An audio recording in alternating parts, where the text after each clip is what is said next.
Hello all, ये university of Allahabad का प्रांगण है और यहाँ से मैं शरद चंद्र मिश्र आप सबके साथ। यहाँ पे मेरे साथ 3 और लोग हैं।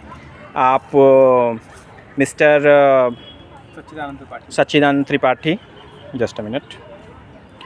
आप हैं मिस्टर सच्चिदानंद त्रिपाठी जो कि रिसर्च स्कॉलर हैं। आप हैं mister Prashant Singh. Hello all, I am a struggler and UPSC aspirant. I am Yes. hoping to arrive soon at my position. And this is Mr. Naveen. Hello everyone, मैं Naveen Kumar from Bihar, Yes, research scholar. Research scholar, Mahatma Gandhi Kendriya Vishwavidyalaya Motihari. Very good. Okay, तो हम सभी यहाँ पर इकट्ठे हैं और हम एक सवाल लेंगे गांधी पर। मिस्टर सचिन, आपकी तरफ से गांधी, आपके नज़रिए में गांधी, सिर्फ 10 लाइनों में मैं इसका जवाब चाहता हूँ। आपके नज़रिए में गांधी। भाई रुक जा। यस, तो मैं बस यही पूछना चाहूँगा आपसे कि आखिर आज के परिप्रेक्ष्य में गांधी, आपके नज़रिए में गांधी क्या है? कि गांधी किसी भी परिप्रेक्ष्य में गांधी जी को उठा लो, सामाजिक हो, राजनीतिक हो, आर्थिक हो, गांधी जी हर जगह प्रासंगिक हैं। उनके किसी भी विचार को उठा लीजिए। जैसे कोई भी राष्ट्र है वो नागरिकों से बनता है और एक राष्ट्र को एक नागरिक जो है सशक्त बनाता है। तो जैसे हमें एक अच्छे राष्ट्र का निर्माण करना है तो एक नागरिक को नागरिक अनुशासन के अनुसार ढालना होगा। ओके। उसमें जो है गांधी जी के विचार जो है वो आज बहुत ज़्यादा प्रासंगिक हैं। जैसे कोई भी व्यक्ति है उसका कैसे क्या कहते हैं वो, क्या गांधी एक नाम है जी, पीस का, शांति का, एक सत्य और अहिंसा का पुरोधा है गांधी। ठीक है। सत्य, अहिंसा और सत्य। आज का जो एक हिंसात्मक वातावरण हो गया राजनीति का, उसमें गांधीयन थॉट को लेकर हम कितने अधिक प्रासंगिक हो सकते हैं? क्या कोई पार्टी या कोई राजनेता गांधीयन थॉट को लेकर आज के परिप्रेक्ष्य में उतनी ज़्यादा सक्सेस पा सकता है? सबसे बड़ी बात क्या जनता का भी नज़रिया चेंज हुआ है या फिर पहले के परिप्रेक्ष्य में ही है? देखो, सबसे बड़ी बात ये होती है कि समन्वयवादी दृष्टिकोण होना। देखो, विभिन्न राजनीतिक पार्टियों के बीच में जो आज का वातावरण है, ये कलुषित वातावरण पैदा हो रहा है। उसमें सबसे बड़ी समस्या ये है कि एक दूसरे के बीच में संवाद नाकायम होना, और जो संवाद है वो एक दूसरे पर व्यक्तिगत हमले, व्यक्तिगत चरित्र पे हमले, किसी के चरित्र को दूषित कर देना, एजेंडा चलाना, और किसी भी व्यक्ति या किसी भी चरित्र को लेकर जो भी हमारे ऐतिहासिक महापुरुष हैं उनको लेकर अपने नायकों के रूप में उनको घोषित करना, और उनके जो भी कार्य हैं उनका स्वघोषित मानना, मतलब कि उनको ये मानना कि वो सिर्फ मेरी ही विरासत हैं। तो हम नायकों को ये नहीं कह सकते कि बांट के नहीं देख सकते ना। ओके। तो उस पर एक समन्वयवादी दृष्टिकोण होना चाहिए, आपस में संवाद कायम होना चाहिए। ठीक है। तो जब प्रेम पूर्वक संवाद होगा तो सारी चीज़ें हल हो जाएंगी, कलुषित वातावरण नहीं होगा। हर जगह एक सकारात्मक वातावरण पैदा होगा। इसी से पीस आएगी। और जो जैसे हमारे जो भी राजनेता हैं वो जिस प्रकार की बातें करते हैं वो समाज के निचले स्तर तक जाती हैं, उनका प्रभाव वहाँ तक पड़ता है। इससे बहुत सारी चीज़ें निगेटिव होती हैं और वो समाज में भी उसका प्रभाव पड़ता है। जैसे सांप्रदायिकता हो गई और पंथ संप्रदाय के बीच में जो भी विद्वेष फैलता है। ठीक है। ओके। अभी हम थोड़ी देर में फिर से मिलेंगे। अभी मिस्टर प्रशांत, आप वर्तमान राजनीति के परिप्रेक्ष्य में गांधी को कितना प्रासंगिक मानते हैं? देखिए, मेरा मानना है कि गांधी और गांधीवाद के बीच में जो एक प्रक्रिया है, निरंतर चलते आने की प्रक्रिया, जैसे गांधी का अगर हम ऑटोबायोग्राफी देखेंगे, माय एक्सपेरिमेंट विद ट्रुथ, तो उन्होंने जितनी सफाई से अपनी ही बुराइयों को लिखा है, जो उन्होंने ज़िंदगी से सीखा है जीवन में, या 13 साल की उम्र में जब उनके पिता का देहावसान हुआ और उस समय कस्तूरबा से जो उनके संबंध थे, और उनके मन में जो ऊहापोह की स्थिति रही है अपने जीवन के विभिन्न उम्र में, तो उन्होंने जितनी बारीकी से लिखा है, तो मेरा मानना है कि ये जो गांधीवाद है ये एक निरंतर चलने की और स्वयं से सीखने की प्रक्रिया है। तो इसे एक दिन में कोई पा नहीं सकता है, या कोई कितना भी अपने आप को फोकस्ड रहे कि मैं गांधीवाद हूँ, लेकिन नहीं, गांधीवाद किसी से सीखा नहीं जा सकता, स्वयं से ही सीखा जा सकता है। स्वयं से ही सीखने की ये विचारधारा है।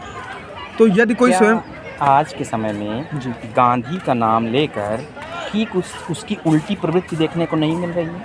लोग गांधी के नाम पे हिंसा फैला रहे हैं, या कहीं ना कहीं गांधी जो पीस स्टडी का नाम है उससे बिल्कुल उलट गांधी के नाम पे राजनीति, गांधी के नाम को उल्टे तरीके से नहीं प्रासंगिक कर रहे हैं इस टाइम पे। हाँ, बेशक मैं इस बात से सहमत हूँ। लोग ऐसा करते हैं क्योंकि वो गांधीवाद को पढ़ के गांधीवाद को अपनाते हैं, गांधी को पढ़ के गांधीवाद को अपनाते हैं, या गांधीवाद पे तमाम पुस्तकें जो लिखी गई हैं उसको पढ़ के गांधीवाद को अपनाते हैं। लेकिन मेरा मानना यही है कि गांधीवाद को अपनाने से पहले अपनी खामियों को उजागर करके उन पे हमको जो रिसर्च करना चाहिए उनको ठीक करना चाहिए, तभी हम गांधीवाद का सही तरीके से जो एक क्रियान्वयन है वो कर सकते हैं। ठीक है। हमारे साथ और भी लोग हैं। अमन जी कुछ कहना चाहेंगे? मिस्टर संजय, इसी बीच में मिस्टर संजय, गांधी के बारे में बस 2 शब्द। गांधी के बारे में ऐसा कहा जाता है कि अगर गांधी की कही गई बात अगर आपको समझ ना आए, आपको ये मान लेना चाहिए कि आप उस बात को समझने के लिए अभी तैयार नहीं है या आपकी उम्र नहीं हुई है। ओके, मतलब गांधी को समझने के लिए हमें खुद से तैयार होना पड़ेगा। खुद से तैयार होना होगा। उनकी कई सभी बातें सही हैं, आज भी उतना ही प्रासंगिक हैं जितनी 100 साल पहले थी या जितनी 1000 साल पहले रही होंगी। गांधी जी बेशक बाद में आए लेकिन रही होंगी, आज भी उतना ही प्रासंगिक है। Okay mister Sanjay, thank you. हमारे साथ एक मिस्टर सत्यवीर जी हैं। आप रिसर्च स्कॉलर हैं और बिहार की यूनिवर्सिटी से आए हैं। बिहार की महात्मा गांधी सेंट्रल यूनिवर्सिटी से आप आए हैं।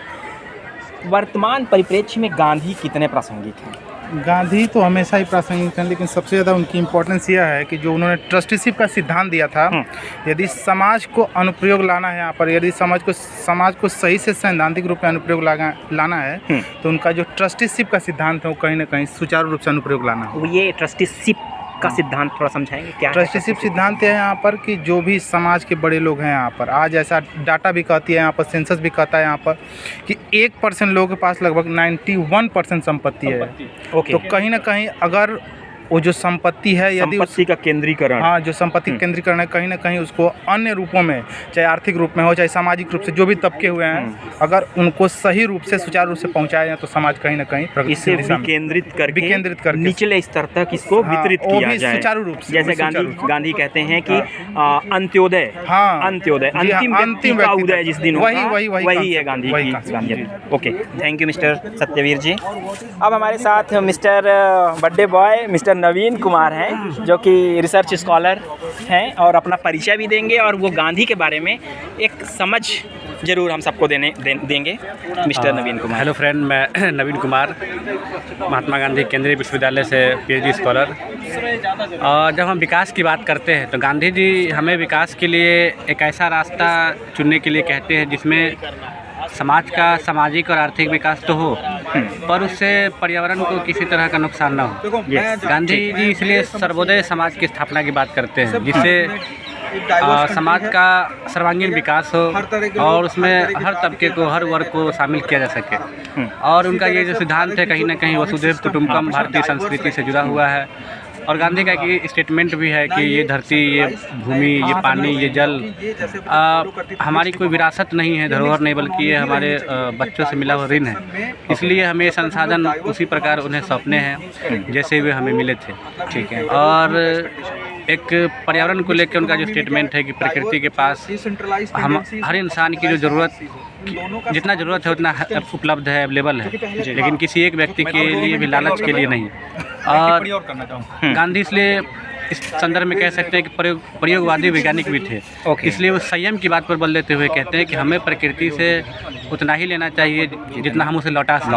गांधी इसलिए प्रकृति को बिना नुकसान पहुंचाए उसका हम सदुपयोग कैसे करें, ये हम गांधी जी से सीख सकते हैं। ओके, बहुत बहुत धन्यवाद मिस्टर नवीन कुमार। एक बार तालियां बनती हैं नवीन कुमार जी के लिए। एक क्लोजिंग रिमार्क है। पहले मैं मिस्टर अमन के पास जाऊंगा, उसके बाद सचिन आपके पास आएंगे। मिस्टर अमन, क्या कहना चाहेंगे? 2 शब्द गांधी के बारे में। गांधी जी का वर्तमान प्रासंगिकता जो है एक तो स्वच्छता है जो दिख रहा है पूरा वर्तमान भारत में, ओके और जो स्वावलंबी ग्रामीण समाज बनाने की बात गांधी जी का मुख्य था, वो भी सूक्ष्म लघु और मध्यम उद्योग के माध्यम से ओके वर्तमान समाज में देखा जा सकता है। ओके हाँ ठीक है। और ग्रामोद्योग की जो हाँ, बात करते ग्रामोद्योग थे की जो गांधी, ओके ठीक है। और गांधी मतलब एक पूरा जो इनकी विचारधारा है वो पूरे मानव कल्याण के लिए बहुत ज़्यादा ही उपयोगी है। जैसे कि अगर गांधीवाद को अपनाया जाए सही तरीके से तो बहुत सारी समस्याओं का हल किया जा सकता है। ओके ठीक है मिस्टर अमन। तो अब हम एक बार फिर से मिस्टर सचिन के पास आते हैं। Mister Sachin, closing remark. अंतिम पायदान पे मतलब कि मैं अंत्योदय। अंतिम टिप्पणी मैं कर रहा हूँ जी। अंतिम टिप्पणी यही है कि सबसे ज़्यादा प्रासंगिकता जो गांधी जी की मुझे महसूस होती है आज के समाज में, वो खास तौर से ये है कि श्रम की महत्ता। श्रम की महत्ता हमें हर एक व्यक्ति को समझनी चाहिए। जो भी हमारे समाज में कोई भी व्यक्ति है, जैसे कोई भी श्रमिक है और या फिर कोई भी कितने भी ऊंचे पद पे है, कोई भी नीचे पद पे है, जो भी कार्य कर रहा है उसके श्रम की महत्ता समाज में सबकी बराबर होनी चाहिए। और ये समझ सबको होनी चाहिए। कोई भी व्यक्ति जो भी कार्य कर रहा है, कहीं भी अगर वो प्रोफेसर है तो अपने हिस्से का जो कार्य है, वो जो भोजन ग्रहण कर रहा है, वो अपने हिस्से का कार्य खुद करे वो। ओके, मतलब इसमें ऐसा नहीं है कि कुछ व्यक्ति आपका इसमें कार्य भेद नहीं होना चाहिए। कोई भी कार्य जो है छोटा या बड़ा नहीं होता है।